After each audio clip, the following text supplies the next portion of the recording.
কাম করি হারাম, দাবি করি ইসলাম। এক ব্যক্তি বেপরদা ও অপকর্মও করে, কিন্তু কলেমা পড়ছে, বেঈমান, কিন্তু তুই বলে এটা বৈধ।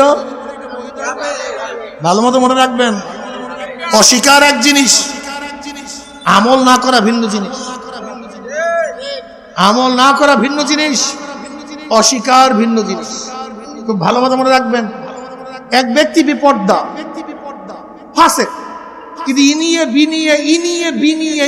বিনিয়ে এই মুহূর্ত দিয়া যদি বেপরদাকে জায়েজ করতে যায়, মদিনাওয়ালারা, মক্কাওয়ালারা, আল্লাহ রসুলের কাফেলা কোনদিন নাস্তিক, বদমাশ, বেঈমানদের অনুসরণ করতে পারে না। দাও গালি দাও। আমরা স্পষ্ট বলি, শোনেন, ভালো মতো বিবেক দিয়ে চিন্তা করবেন। আপনাদের আবেগ এবং বিবেক দিয়ে আমরা ব্যবসা করি না। আপনাদের আবেগ এবং বিবেককে সিঁড়ি বানায়া ক্ষমতা যাওয়ার স্বপ্ন আমরা দেখি না। আমাদের মূল কাজ হলো আল্লাহ বলা লোকদেরকে আল্লাহর সাথে মিলিয়ে দেওয়া। কে থাকবেন না এই চিন্তাই আমরা করি। আর তুমি ক্ষমতা যেতে চাও ইসলামকে বাদ দিয়া, ইসলামকে জবাই দিয়া। অনেকে বলে যে আপনি আপনার স্ত্রীর পোশাক নির্ধারণ করবেন, অন্যের পোশাক নির্ধারণ করার দায়িত্ব আপনার না, রাষ্ট্রের না। তাহলে রাষ্ট্রের কাজটা কি? আপনি চিন্তা করছেন এই কথার মূল মিনটা কি হয়? যদি আপনি আপনারই কাজ করেন, সেই কাজটা আমরা করতেই আসি, সে কাজটা প্রত্যেকে ব্যক্তিগত করতেই আসি। ইসলাম হুকুমত কায়েম করতে চান কেন? যেই কাজটা ইসলাম অনুযায়ী আমি করি, সেই কাজটা যেন সবাই করতে পারে, সেই ব্যবস্থা করা। এর জন্য আমরা সব সময় বলি,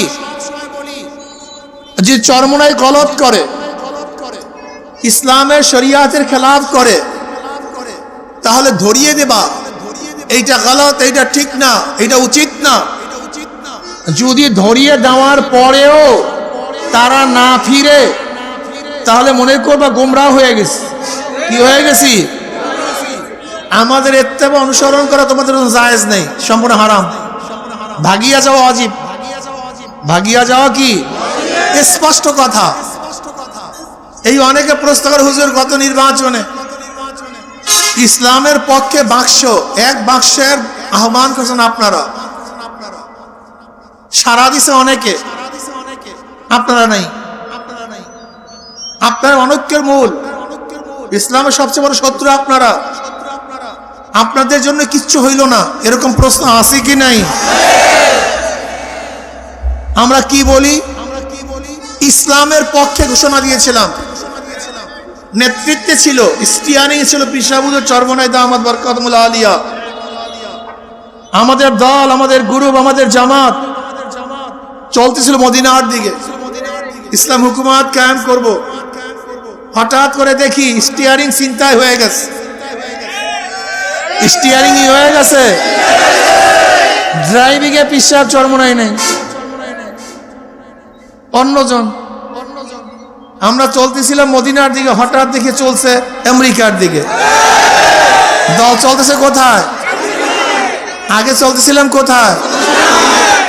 মদিনার দল আমেরিকায় যেতে পারে না, নেমে গেছি। অবস্থা খারাপ।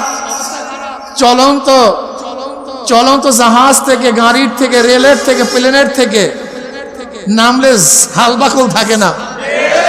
কিন্তু তারপরেও মদিনাওয়ালারা, মক্কাওয়ালারা, আল্লাহ রসুলের কাফেলা কোনদিন নাস্তিক, বদমাশ, বেঈমানদের অনুসরণ করতে পারে না। দাও গালি দাও।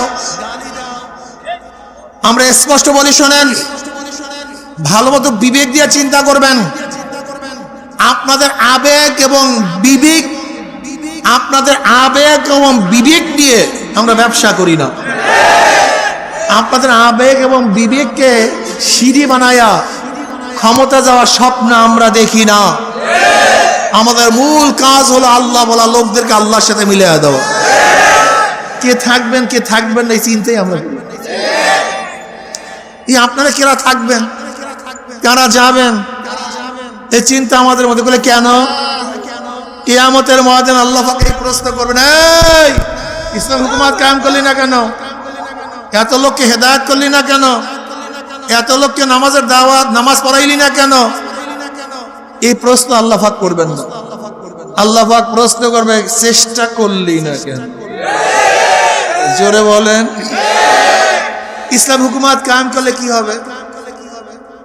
আল্লাহ পাক নিজেই বলেন, আল্লাযীনা ইম্মাক্কান্নাহুম ফিল আরদি আকামুস সালাহ ওয়া আতাউয যাকাত ওয়া আমারু বিল মারুফ ওয়া নাহাউ আনিল মুনকার।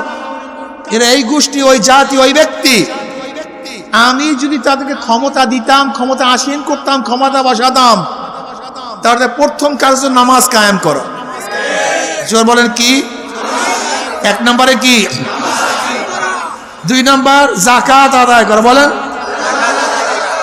3 নম্বর সৎ কাজের আদেশ দেয়া।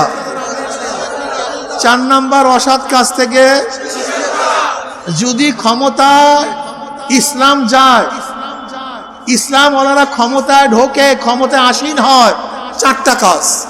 নামাজ, জোরে বলেন, 1 নম্বরে, 2 নম্বরে, 3 নম্বরে, 4 নম্বরে। আর তুমি ক্ষমতায় যেতে চাও ইসলামকে বাদ দিয়া, ইসলামকে জবাই দিয়া। অনেকে বলে যে আপনি আপনার স্ত্রীর পোশাক নির্ধারণ করবেন, অন্যের পোশাক নির্ধারণ করার দায়িত্ব আপনার না, রাষ্ট্রের না। তাহলে রাষ্ট্রের কাজটা কি? আপনি চিন্তা করছেন এই কথার মূল মিনটা কি হয়? যদি আপনি আপনারই কাজ করেন, সেই কাজটা আমরা করতেই আসি, সে কাজ তো প্রত্যেকে ব্যক্তিগত করতেই আসি। ইসলাম হুকুমত কায়েম করতে চান কেন?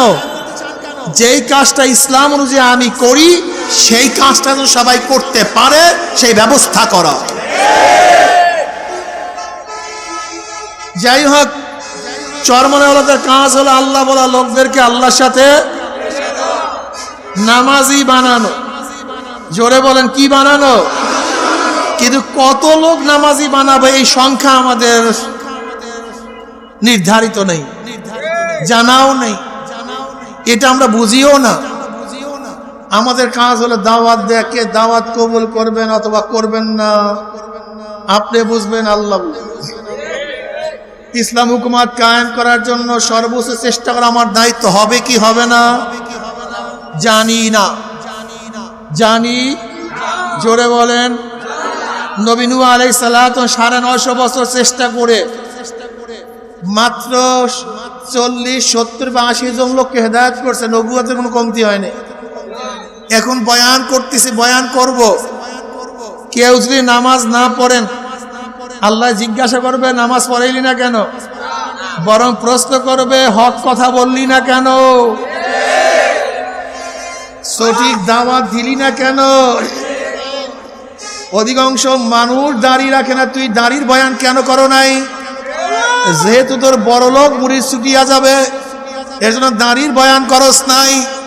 কথা কয় জিভটা টানিয়া, সত্য কথা বলি নাই।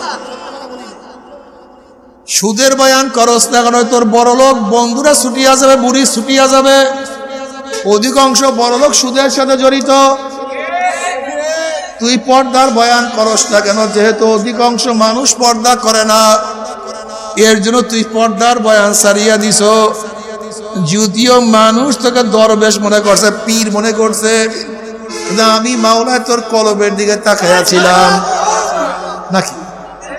ওয়াসিরু কওলাকুম আবিজহারু বিহি ইন্নাহু আলিমুম বিযাতিস সুদূর। অন্তরের খবর কে জানে? আর সব মাওলা। পর্দার বয়ান তো এখন করাই যায়। পর্দান বয়ান কেউ শুনতেও চায় না। এই শোনেন মুসলমানরা, মুমিনেরা, গোটা দুনিয়ার কোন পীর, কোন মুহাদ্দিস, কোন মুফতি কেউ যদি পর্দা না করে তারপরে পর্দা ফরজ। কেউ যদি পর্দাকে অস্বীকার করে সে বেঈমান। এই ভালো মতো ঈমান মজবুত করেন। এই জমানে ঈমান রাখাই তো কঠিন। ইসলামের নামে বেপর্দা মেয়েদেরকে নিয়ে বর্তমানে কথা কয় না। কি মানুষের ঈমানের মধ্যে এটা সন্দেহ হয় কি হয় না? এত বড় বড়রা, এত বড়রা, এত বড়রা, তাহলে মনে হয় যেন কোনো ফাঁক ফুকর নাই, কোনো ফাঁক ফুকর নাই, কোনো ফাঁক ফুকর নাই। খবরদার, ফরজ ফরজি, কেউ না মানলে তারপরও ঈমান ঠিক থাকিয়েন। কারণ নবী আলাইহিস সালাতু ওয়া কি বলছেন?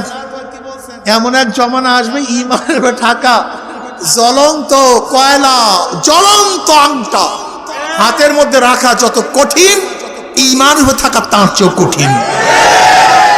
মজবুত থাকিয়েন, খবরদার, খবরদার। চরমোনায় পীর সাহেব দাড়ি ছাঁটলে বা দাড়ি কাটলি দাড়ি ছাঁটা কামানো জায়েজ হয়ে যাবে। কথা কয় না। কোন মুহাদ্দিস, কোন মুফতি দাড়ি ছাঁটলে কাটলি দাড়ি ছাঁটা কাটা জায়েজ হয়ে যাবে। ঈমান মজবুত রাখেন, খবরদার। ঈমান হারাবেন না, খবরদার, খবরদার। যত বড় যেই হোক না কেন বেপর্দা মেয়েদেরকে না মিছিল করা সম্পূর্ণ হারাম নাকি হালাল? হ্যাঁ, কাম করি হারাম, দাবি করি ইসলাম। ইসলামী মদের দোকান ভালো না মদের দোকান ভালো? এর মধ্যে কোনটা ভালো কোনটা খারাপ বলেন? হ্যাঁ, কোনটা বেশি হারাম? ইসলামী মদের দোকান আর শুধু মদের দোকান। ইসলামী মদের দোকান আর মদের দোকানের মধ্যে পার্থক্য কি জানেন? বলেন তো। ইসলামী মদের দোকান লাগাইলে ঈমান শাক বেঈমান হয়ে যায়, আর মদের দোকান লাগাইলে বেঈমান হয়, ফাসেক হয়। কিন্তু ইসলামের মধ্যে মদের দোকান, কেউ যদি ইসলামী মদের দোকান লাগায় তার মানে ইসলামের মধ্যে মদ, তাই যেইটি ইসলামে নাই সেটি ইসলামের মধ্যে আনা, এটার নাম কুফুরি। বুঝাতে পারিনি মনে হয়। এক ব্যক্তি জীবনভর নামাজ পড়ে না, জীবনভর নামাজ পড়ে না, জীবনভর রোজা রাখে না, জীবনভর পর্দা করে না, অপকর্মের মধ্যে লিপ্ত ছিল, কিন্তু কলেমা পড়ছে। এই ব্যক্তি কাফের বলতে পারবে? কিন্তু কেউ যদি বলে নামাজ লাগে না, রোজা লাগে না, এক ব্যক্তি বেপর্দাও অপকর্মও করে কিন্তু কলেমা পড়ছে, বেঈমান, কিন্তু তুই বলে এটা বৈধ, ভালো মতো মনে রাখবেন। অস্বীকার এক জিনিস, আমল না করা ভিন্ন জিনিস। আমল না করা ভিন্ন জিনিস, অস্বীকার ভিন্ন জিনিস। খুব ভালো মতো মনে রাখবেন। এক ব্যক্তি বেপর্দা, ফাসেক, কিন্তু ইনিয়ে বিনিয়ে ইনিয়ে বিনিয়ে ইনিয়ে বিনিয়ে এই মুহূর্ত দিয়া যদি বেপর্দাকে জায়েজ করতে যায়, এর ইসলামিক মদের দোকান আর মদের দোকান এক জিনিস। ইসলামের নামে বেপর্দা জনসভা, ইসলামের নামে বেপর্দা মেয়েদেরকে নিয়ে মিছিল করা, আর গায়রি ইসলামের দলের বেপর্দা মেয়েদেরকে নিয়ে মিছিল করা এক, ঠিক না? গণনা কি এক না কেন? এই দেখছেন মাথা খুলে গেছে, কিন্তু এই 1 মিনিটের বয়ানে কিন্তু জেন খুলে গেছে আপনাদের। 1 মিনিটের বয়ানের মধ্যে, এই 1 মিনিটের বয়ানে আপনাদের জিহেন কিন্তু খুলে গেছে, অন্ধকার দূর হয়ে গেছে। মদের দোকান আর ইসলামী মদের দোকানের মধ্যে পার্থক্য আছে কি নাই? গায়রে ইসলামী দলের বেপরদা মেয়েদেরকে নিয়ে মিছিল করা আর ইসলামের নামের দলের বেপরদা মেয়েদেরকে নিয়ে মিছিল করার মধ্যে কোনো পার্থক্য নাই।